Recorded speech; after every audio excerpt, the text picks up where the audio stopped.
Akashvani presents Morning News.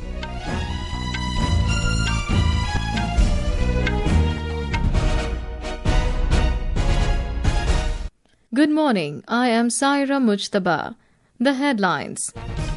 Prime Minister Narendra Modi to chair 10th Governing Council meeting of NITI Aayog in New Delhi today. RBI Board approves record dividend transfer of over 2.68 lakh crore rupees to central government for 2024-25 fiscal. India extends airspace ban on Pakistani aircraft till 23rd of June. Supreme Court orders cadre review in all central armed police forces within 6 months. US court temporarily blocks Trump administration's order barring Harvard University from enrolling international students. And star Indian javelin thrower Neeraj Chopra clinches silver medal at Janusz Kusociński Memorial meet in Chorzów, Poland. And now the news in detail. Prime Minister Narendra Modi will chair the 10th Governing Council meeting of NITI Aayog in New Delhi today. The Governing Council meeting will discuss the approach on this year's theme, Viksit Rajya for Viksit Bharat at 2047. The meeting will be attended by Chief Ministers and Lieutenant Governors of states and union territories, union ministers and Vice Chairmen, members and CEO of NITI Aayog. More from our correspondent. The 10th Governing Council meeting will provide a unique platform to deliberate on development challenges faced by the country and build consensus on the state's role in making India a developed nation. Measures for promoting entrepreneurship, enhancing skilling and creating sustainable employment opportunities across the country will also be deliberated in the meeting. The idea of Viksit Rajya for Viksit Bharat is to drive the states to craft bold, long-term and inclusive vision documents aligned with national priorities. These visions must include time-bound targets. With Bhupendra Singh, Adarsh for Akashvani News, Delhi. Board of Directors of Reserve Bank of India (RBI) has approved a record transfer of over 2.68 lakh crore rupees as surplus to central government for the financial year 2024-25. The decision was taken during a board meeting chaired by RBI Governor Sanjay Malhotra in Mumbai. The board also reviewed the domestic and global economic landscape and approved RBI's annual report and financial statements for the year. This marks the highest ever dividend transfer by the RBI, aimed at bolstering government finances amid ongoing economic challenges. Foreign Secretary Vikram Misri briefed the members of the 4 multi-party delegations as part of India's diplomatic outreach on Operation Sindoor. Mr. Misri briefed delegations led by Congress leader Shashi Tharoor, BJP leader Ravi Shankar Prasad, NCP SP leader Supriya Sule, and BJP leader Baijayant Panda. After the briefing yesterday, Congress MP Shashi Tharoor said, India is going to communicate to all external interlocutors the horrendous terrorism to which India has been subjected to since 1989 from across the border. He said delegation will explain what exactly is happening with India and how to deal with these terrorist attacks in the future. सरकार ने तो उनकी position काफी स्पष्ट किए हैं. हमारे spokesman ministry के और हमारे फॉरेन सेक्रेटरी साहब भी सीधे लोगों को बताएं कैसे हुआ और क्या हुआ. हम वहां जा रहे हैं लोगों को समझाने के लिए कि हमारा अनुभव क्या था और हमने जो किया क्यों किया और भविष्य में हमारी एटीट्यूड क्यों ऐसे होंगे. BJP leader Baijayant Panda termed the briefing very fruitful. He said the unity which was seen across the spectrum in India is very vital and there is an understanding and a commitment to take the country's message to the world. आदरणीय प्रधानमंत्री जी ने जिस तरह के relationships बनाए हैं पूरे दुनिया भर, उसका भी हमें बहुत फायदा मिल रहा है. एक के बाद एक विभिन्न देशों ने हमारे समर्थन कर रहे हैं, भारत के पक्ष में बोल रहे हैं.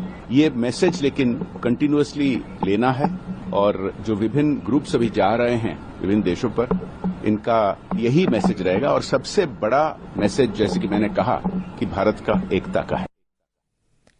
NCP Sharad Pawar faction MP Supriya Sule said India is against terrorism and has zero tolerance towards it. She said India will continue its fight against terrorism. Bharat की तरफ जो भी अभी करे वो कोई पार्टी के लिए नहीं करे. हम भारतीय हैं और हम भारतीय रहेंगे और हम बाहर जाके भारत जो आतंकवाद के खिलाफ पूरी ताकत से लड़ रहा है, ये दुनिया के लिए लड़ाई है, ये सिर्फ भारत की लड़ाई नहीं है. As we celebrate the success of Operation Sindoor, the nation salutes the valor of the Indian soldiers. As a tribute to the armed forces, Akashvani News is presenting a special series. Today we remember Paramveer Chakraborty, Lance Naik Albert Eka, who made the supreme sacrifice during the India-Pakistan War in 1971.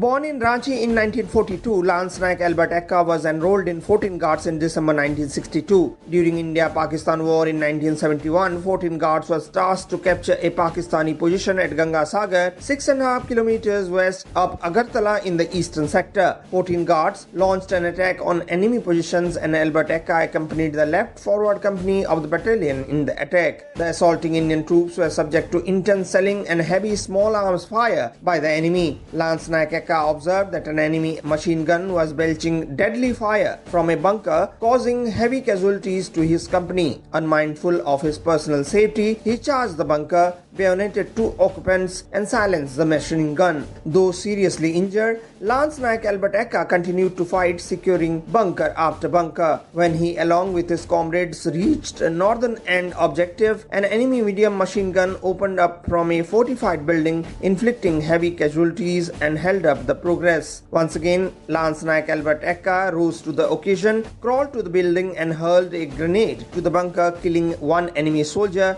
and injuring other. He then scaled the side wall to enter the bunker. Lance Naik Eka bayoneted the enemy, holding the bunker, and silenced the weapon. This saved his company from further casualties and ensured success. Due to the injuries suffered during the battle, Lance Naik Albert Eka was martyred. He was honored with Paramveer Chakra posthumously for displaying most conspicuous valor and determination. The nation salutes him. Anpamish, Akashvani News, Delhi.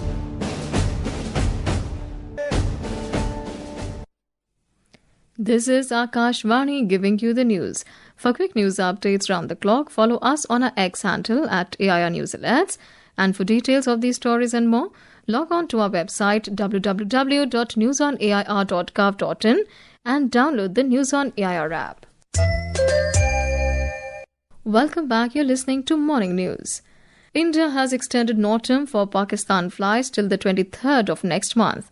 According to the Ministry of Civil Aviation, Indian airspace is not approved for aircrafts registered in Pakistan and operated, owned and leased by Pakistani airlines, including military aircrafts.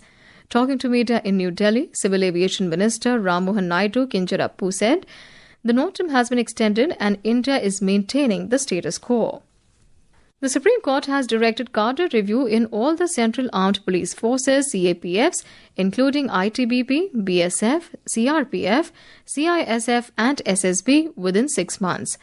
The review was originally scheduled for 2021 but has been delayed. A bench of Justices Abhay S. Oka and Ujjwal Bhuyan directed the Department of Personnel and Training to take an appropriate decision within 3 months of receipt of the action taken report from the Ministry of Home Affairs regarding cadre review and review of existing service rules and recruitment rules. As a run-up to the celebration of International Yoga Day on 21st of June, Ladakh administration will celebrate a week-long yoga festival from June 15 to 21 at multiple locations. These locations include Pangong Lake, Shanti Stoop, bank of Indus River at Sindhu Ghat and Nubra Valley. More from our correspondent. Ladakh decided to celebrate week-long yoga and meditation festival as a run-up to the International Yoga Day. After the celebration at most beautiful places of Ladakh, this festival is planned to culminate with the celebration of International Yoga Day at Astroturf Stadium, which is popularly known as the highest football stadium of the country. It has an ambitious plan of seeing a large number of participants, both from civil and defense personnel, from Indian Army and the Indo-Tibetan Border Police. Union Territory Administration, in collaboration with the Mahabodhi International Meditation Center Ladakh, already started preparation for this mega event of wellness program, including 2 rounds of meeting between officials of Union Territory and Mahabodhi International Meditation Center for the selection of location and other logistic arrangements. The week-long festival is being held on the 3 lines of signature events such as Harit Yoga, Samavesh Yoga and Yoga Unplugged, and this speakers have been chosen from the theme given by the Union Ayush Ministry. For the involvement of youth in this mega event, seminar on the theme of Unplug Youth is planned in collaboration with the University of Ladakh. Yangchen Dolma, Air News, Ladakh. The Met Department has predicted widespread rain in Kerala for the next 6 days. Red alert has been issued in Kannur and Kasaragod districts today. More from our correspondent. As rain continues in Kerala, orange alert has been issued in 9 districts today as very heavy rain is expected to continue. Red alert has been issued in 5 northern districts tomorrow. In the wake of heavy rain, water sports have been banned in Idukki. Trekking in areas prone to landslides have also been banned. Quarry operations, excavations and mining has also been banned in Kozhikode district. Tourists are prohibited from visiting riverbanks, beaches and waterfalls in the district. Hilly regions and coastal areas are on high alert. Fishermen are warned from venturing into the sea in the Kerala, Karnataka and Lakshadweep coast. Mayur Shah for Akashvani News from Thiruvananthapuram. A U.S. court in the state of Massachusetts temporarily blocked the Trump administration's order revoking Harvard University's certification to enroll international students. The court's decision came a day after the Department of Homeland Security, DHS, cancelled Harvard's certification to use student and exchange visitor information system in an escalation of U.S. President Donald Trump's attack on the Ivy League school. Moving on to the world of sports, star Indian javelin thrower Neeraj Chopra has clinched the silver medal at the 2025 Janusz Kusociński Memorial meet in Chorzów, Poland. We have more from the sports desk. The two-time Olympic medalist recorded a throw of 84.14 meters in challenging conditions on his sixth and final attempt. This marked his 22nd consecutive top 2 finish since 2021. Germany's Julian Weber won the gold with a throw of 86.12 meters, while Anderson Peters of Grenada secured third place with a throw of 83.24 meters. Chopra's next appearance will be at the Ostrava Golden Spike meeting in the Czech Republic on June 24. In IPL T20 cricket, Sunrisers Hyderabad defeated Royal Challengers Bengaluru by 42 runs at Lucknow last night. Chasing a target of 232, RCB were bowled out for 189 runs in 19.5 overs. Hyderabad star batter Ishan Kishan scored an unbeaten 94 runs of just 48 balls in the first innings and got the Player of the Match award. Today, Punjab Kings will take on Delhi Capitals at the Savai Mansingh Stadium in Jaipur from 7:30 p.m. In badminton, ace Indian shuttler Kidambi Srikanth will take on Yushi Tanaka of Japan in the men's singles semi-final of the Malaysia Masters tournament this morning at 10:15 a.m. Srikanth stormed into the semi-finals with a thrilling quarter-final victory over French shuttler Thomas Junior Popo yesterday. At last, in a landmark movement for Indian football, winger Rahul KP has been selected to play for Premier League club West Ham United in the upcoming The Soccer Tournament TST, a 7-a-side event in the United States. Rahul is the first Indian footballer to be chosen by a major international club for the tournament. With Vishnu PS, Chirag Jha, Sports Desk. And now for a look at today's newspapers, it's over to Shagun Chopra. Thank you, Saira. India to push FATF to put Pakistan on its grey list again, writes Hindustan Times, while the Pioneer reports India flags Pakistan at FATF. Pakistan Army replied on behalf of terrorists and attended their funerals, says Shah, writes the Indian Express. The statesman informs Russia stands in solidarity with India for elimination of terrorism in all its forms. Modi projects Northeast as India's new growth engine, headlines The Asian Age. The Hindu headlines hailstorm hit Indigo flight denied permission to use Pakistani airspace. The Times of India writes, Trump threatens 25% tariffs on iPhones made outside US. And finally, to celebrate the victory of righteousness over evil as embodied by Lord Ram, this year Ram Leela will pay tribute to the Indian Armed Forces and their stellar performance against the evil of our times, terrorism. The Pioneer writes, Ram Leela this year to salute Operation Sindoor in Delhi. And with that, it's back to you, Saira. Thanks, Shagun. And now, before we end the bulletin, the headlines once again. Prime Minister Narendra Modi to chair 10th Governing Council meeting of NITI Aayog in New Delhi today. RBI Board approves record dividend transfer of over 2.68 lakh crore rupees to central government for 2024-25 fiscal. India extends airspace ban on Pakistani aircraft till 23rd of June. Supreme Court orders cadre review in all CAPFs within 6 months. US court temporarily blocks Trump administration's order barring Harvard University from enrolling international students.